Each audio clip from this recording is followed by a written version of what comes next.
नमस्कार. आज एका नवीन रेसिपी सोबत आम्ही आलोय तुमच्या भेटीसाठी. आमच्या चॅनलवर तुमचं स्वागत आहे. आज मी परत एक दुसरा पदार्थ तुम्हाला तुमच्यासाठी घेऊन आलेला आहे. हा नाश्त्याचा प्रकार आहे. ह्याच्यात मध्ये सुद्धा खोबऱ्याचा वापर आपण करून बनवणार आहोत. कर्नाटक कोस्टल मधलाच हा भाग आहे, एक म्हणजे प्रकार आहे. आणि त्याच्यासाठी लागणारं साहित्य आपण बघूया. बघा, कोस्टल साईडला नारळाचं प्रमाण जास्त असतं, म्हणजे नारळाची झाडं वगैरे असतात म्हणून नारळ तिकडे जास्त वापरला जातो. ज्या विभागामध्ये शेंगदाण्याचा वापर जास्त केला जातो म्हणजे तिकडे शेंगदाण्याचं प्रमाण जास्त असतं, शेंगदाणा पिकलेला असतो.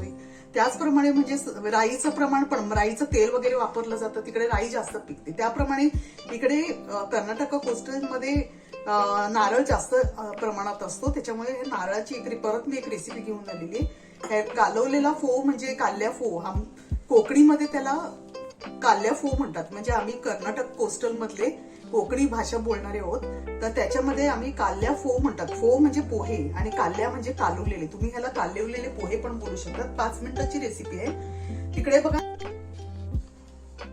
जसं मी सांगितलंय नारळाचं प्रमाण जास्त वापरलं जातं, त्याचप्रमाणे तेलाचाही वापर तिकडे जास्त नारळाच्या तेलाचा केला जातो, म्हणजे खोबऱ्याचा तेलाचा वापर केला जातो. तुम्हाला आवडत नसेल तर तुम्ही साधं तेलही वापरू शकता. पण ह्या पोह्याला आणखीन एक छान म्हणजे चविष्ट लागण्यासाठी भजी वगैरे आपण तळलेलं तेल असतं ते सुद्धा वापरतात. पापड तळलेलं, भजी तळलेलं तेल हे वापरतात. तुम्ही कुठलंही वापरू शकता. खोबऱ्याचं तेल वापरू शकता, भजी तळलेलं किंवा साधं पण तेल वापरू शकता. सर्वप्रथम मी तुम्हाला साहित्य सांगते.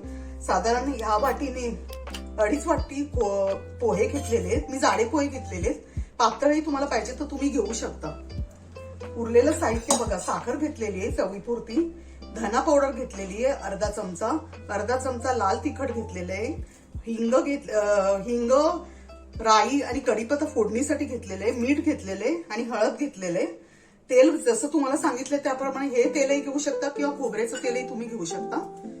आणि वरून त्याच्यावर घालण्यासाठी खोबरं घेतलेलं आहे, अर्थातच हा नारळ किसलेला आहे ते घेतलेलं आहे, कोथिंबीर घेतलेली आहे. आणि काय काय जणांना कच्चा कांदा आवडतो. आमच्या इकडे पण कच्चा कांदा घालून भेळीसारखा खातात. हे तुम्हाला आवडत नसेल तर घातलं नाही तरी पण चालतं. आणि शेव घेतलेली आहे डेकोरेशनसाठी, वरून सजावटीसाठी. चला आता आपण कृतीकडे वळूया. सर्वप्रथम गॅस ऑन करूया आपण.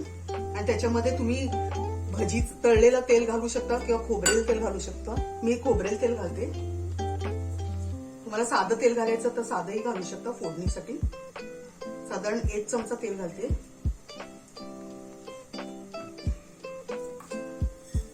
आता ही फोडणी आपल्याला तयार करायची. त्याच्यात काही नाही, कढीपत्ता घातलेला आहे, थोडीशी राई घातलेली आहे आणि हिंग घातलेले. तेल चांगलं तापलं का आपल्याला हे घालायचंय आणि चांगलं तडतडून द्यायचंय.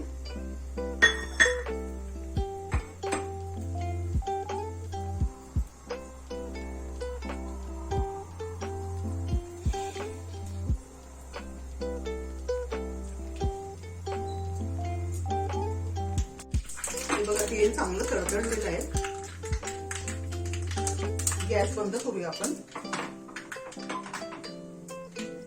आपलं तेल आता हे चांगलं थंड होईपर्यंत आपण उरलेली तयारी करून घेऊया. ह्याच्यामध्ये सर्वप्रथम मी मीठ घालते चवीनुसार,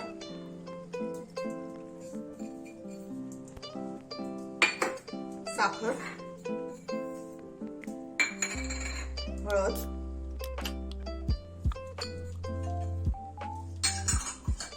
लाल मसाला, धना पावडर,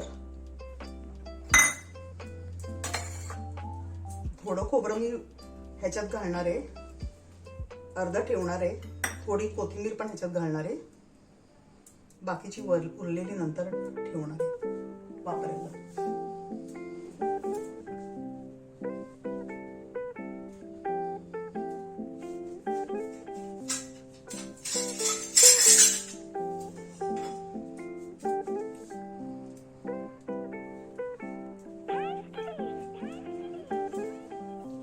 हे सर्व साहित्य मिक्स करून घेऊया.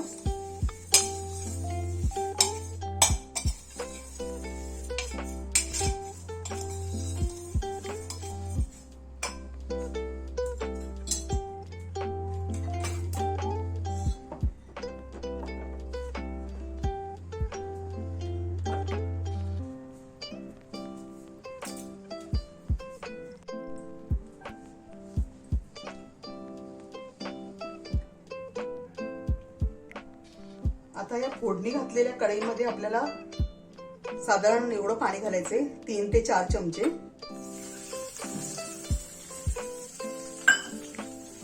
थोडस ठेवलेलं आहे, 3 ते 4 चमचे घेतलेले आहे, त्यातलं अर्ध्यापेक्षा जास्त घेतलेले.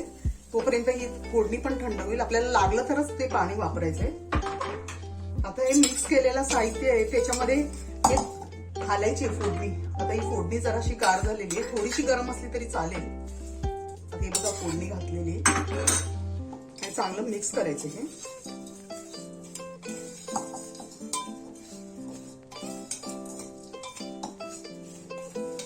थोडेसे लागणारे पाणी आपल्याला, हे पण पाणी घालूया आता उरलेलं.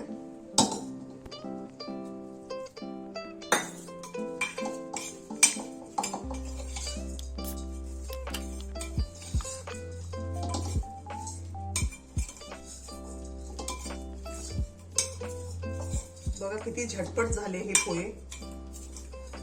5 मिनिटं जर साहित्य सगळं काढून ठेवलेलं असेल तर त्याला 5 मिनिटं पण लागत नाही.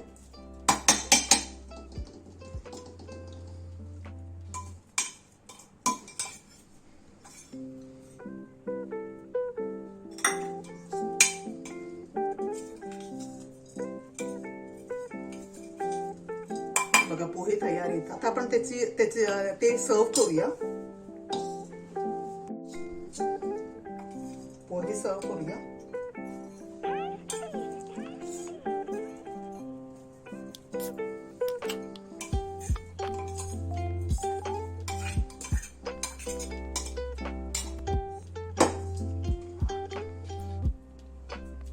कोथिंबीर, खोबरं,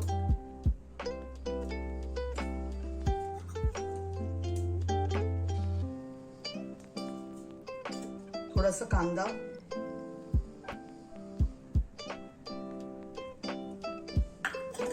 आणि शेव.